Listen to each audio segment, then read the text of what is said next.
श्री शिवाय नमस्तुभ्यम। ओम नमो भगवते वासुदेवाय। एकादशी की आप सभी को ढेर सारी शुभकामनाएं। इस बार एकादशी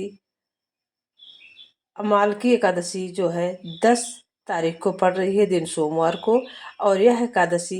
बहुत ही शुभ मुहूर्त पर है और बहुत ही शुभ संयोग, शुभ फल की प्राप्ति देने वाला है। तो अगर गंगा जल का उपाय आप करते हैं तो आपके सभी कष्ट दूर होंगे। यह उपाय अवश्य करें। गुरु जी द्वारा बताया गया यह उपाय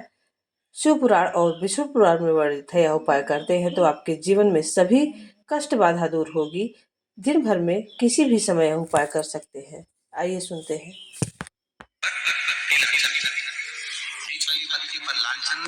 एकादशी के दिन बन सके एक बेलपत्र, उस बेलपत्र के मध्य भाग में बीच वाली पत्ती पर लाल चंदन और दोनों पत्तियों पर पीला चंदन, नीचे वाली दोनों पत्तियों पर पीला चंदन, बीच वाली पत्ती पर लाल चंदन और दोनों पत्तियों पर पीला चंदन। और इसी बेलपत्र के साथ लाल चंदन वाला जो पत्ती है उस पर एक सफेद आप अपनी कामना जब आपको जल चढ़ाते चढ़ाते 3 महीना 4 महीना 5 महीना 6 महीना आपके हो जाए और बाबा देवादेव महादेव को जल चढ़ाते चढ़ाते समय बीत जाए, तब बाबा से अपने दिल की बात करने के लिए लाल चंदन, सफेद पुष्प, पीला चंदन दोनों पत्तियों पर अपने हाथ में लेकर कामना कर अशोक सुंदरी वाली जगह पर जब हम उसको समर्पित करते, अशोक सुंदरी वाली जगह पर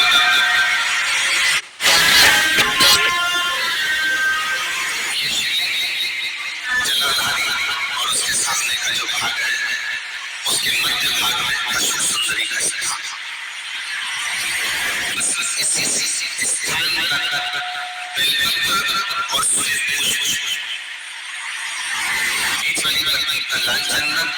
आसपास की पत्तियों पर पीला चंदन और वो शिवलिंग के सम्मुख में जो अशोक सुंदरी का स्थान है वहां समर्पित कर उस ये रोज नहीं करना, फिर ध्यान देना, कभी 4-6 महीने निकल जाए, 8 महीने निकल जाए, 3 महीने निकल जाए, 5 महीने निकल जाए, उस स्थान और ये हमने एक बार नहीं बताया, इसको पहले भी वर्णन कर। एकादशी के दिन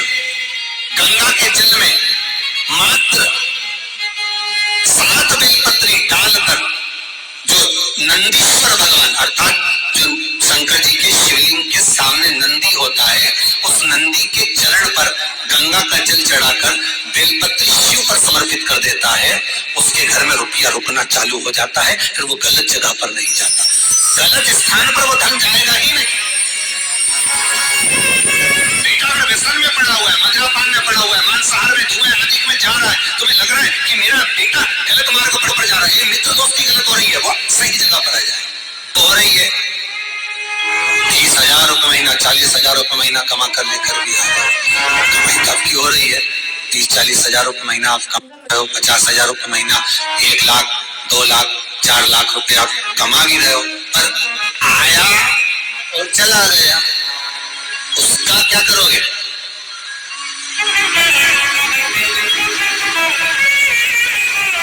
उसका करना क्या है? बहुत सुंदर संवाद है, ध्यान दीजिएगा।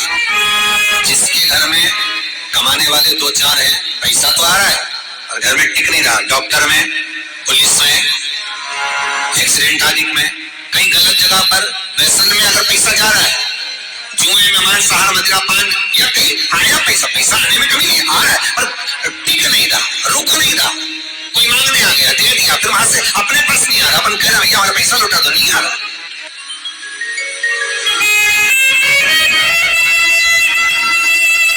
करना एकादशी, कई लोग इसको धन के लिए भी करते हैं, संपदा के लिए अर्थात जिसका व्यापार नहीं चलता, जिसके घर में पैसा नहीं आता, या नौकरी नहीं लग रही, या सर्विस नहीं लग रही, आप अप्लाई कर रहे हो, जगह जगह जाकर इंटरव्यू भी दे रहे हो और पैसा नहीं आता, तो उसके लिए प्रयास किया जाता, पर उसके लिए यहाँ पर जो धन के लिए करते हैं उसके लिए विष्णुपदी के लिए करते हैं। मतलब जैसे गंगा के जल में तुलसी के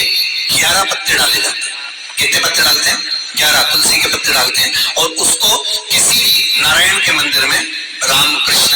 शंकर नहीं, राम कृष्ण, भगवान विष्णु, दत्त आदि जितने नारायण के मंदिर हैं, उस मंदिर में किसी भी पात्र में, एक छोटे से पात्र में उसको भर कर रखी जाते हैं महाराज, उससे भी जॉब, सर्विस, नौकरी में सफलता प्राप्त हो जाए। परंतु वो भी एकादशी को ही होता है। कुछ देर तक पात्र को रखा जाता है, फिर वही पात्र का जल किसी भी वृक्ष के नीचे डाल दिया जाता है, उससे भी नौकरी के लिए फायदा मिलता है। गंगा का जल कोई साधारण नहीं। पैसा, धन ज्यादा आने लगे तो पत्नी को कहना चाहिए कि देखो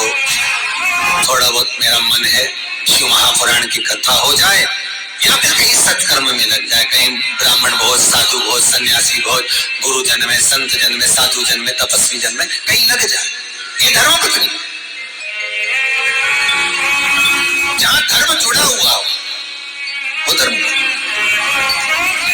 महाराज। कुछ तिथियां होती हैं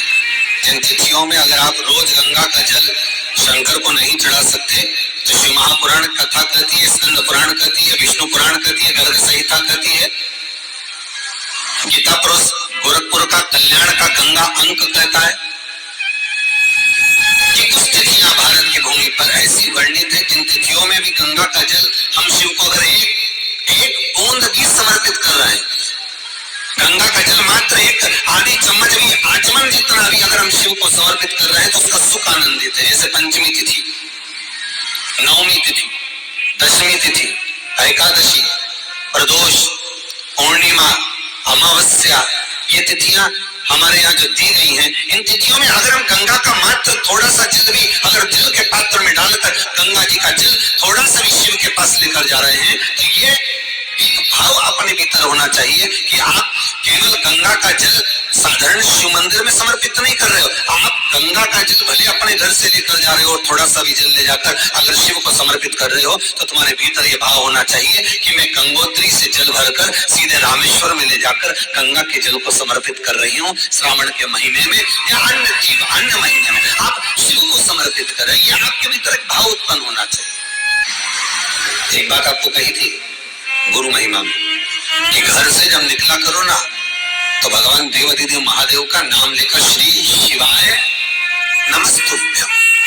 घर से जब निकलो, कोई कार्य के लिए जा रहे हो तो आप श्री शिवाय नमस्तुभ्यम का स्मरण कर कर जाइए, आप किसी काम के लिए आगे बढ़ रहे हो श्री शिवाय नमस्तुभ्यम का स्मरण कर कर जाइए। जिस समय आपके मुख से श्री शिवाय नमस्तुभ्यम का स्मरण हो जाए या शिवलिंग का स्पर्श हो जाए या शंकर का अनुमोदन कर कर ओम नमः शिवाय बोलकर या राम बोलकर, कृष्ण बोलकर, शिव बोलकर, आपके भीतर जो रमा हुआ है, आप राम को मानते हैं आप राम को माने, हम मना नहीं करेंगे, आप कृष्ण को माने तो कृष्ण को माने, हम मना नहीं करेंगे, आपका दिल जिससे लगे, आपका चित्त वृत्ति जिससे लगे। और उस पवित्र भूमि में ना जाने कितने साधक, कितने साधु, कितने तपस्वी, कितने संत, कितने महात्मा, कितने जोगी, कितने सन्यासी, कितने ब्राह्मण जन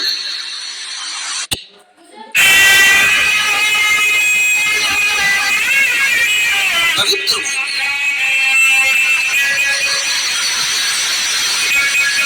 और उस पवित्र भूमि में ना जाने कितने साधक, कितने साधु, कितने तपस्वी, कितने संत, कितने महात्मा, कितने जोगी, कितने सन्यासी, कितने ब्राह्मण जन, कितने विद्वत जन इस भारत की भूमि पर भ्रमण करते रहते हैं, तब साधना करते रहते हैं, उपासना करते रहते हैं, मंत्र जाप स्मरण करते रहते हैं। और जब उनका मंत्र जाप का फल इस भूमि पर प्राप्त होता है तो यहाँ की जो रज है, यहाँ की जो धूल है, यहाँ की जो माटी है वो सुख का अनुभव करा देती है, एक आनंद का अनुभव करा देती है। श्री शिवाय नमस्तुभ्यम। आप सभी को अमावस्या एकादशी की ढेर सारी शुभकामनाएं। इस एकादशी पर अगर आप विष्णु भगवान का भोग आंवले से लगाते हैं और विष्णु भगवान के आंवले के वृक्ष के नीचे दीपक प्रज्वलित करते हैं, पीला फूल अर्पित करते हैं, भोग समर्पित करते हैं और श्री शिवाय नमस्तुभ्यम ओम नमो भगवते मंत्र का जाप आंवले के वृक्ष के पास बैठकर एक घी का दीपक लगाकर या अपने घर के मंदिर में विष्णु भगवान की प्रतिमा के पास तुलसी का लकड़ी का दीपक लगाते हैं, लगाकर श्री शिवाय नमस्तुभ्यम या ओम नमो भगवते मंत्र का जाप 108 बार करते हैं तो जो भी मनोकामना है आपकी वह 24 घंटे में पूरी होगी। प्लीज उपाय करें, चैनल को लाइक शेयर सब्सक्राइब करें। श्री शिवाय नमः।